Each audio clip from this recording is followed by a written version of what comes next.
Hi,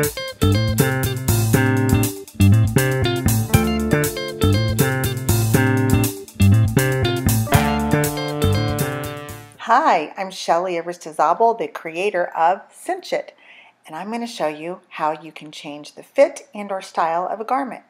Take the Cinch and you really just poke the fabric through the center of the Cinch.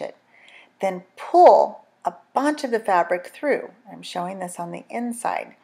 I pull a little extra and then you can just readjust to how you want it to look or fit. So here's after, here's before, and once again, you just place the Cinch where you want to change the fit or the style. Then you poke some of the fabric through the center.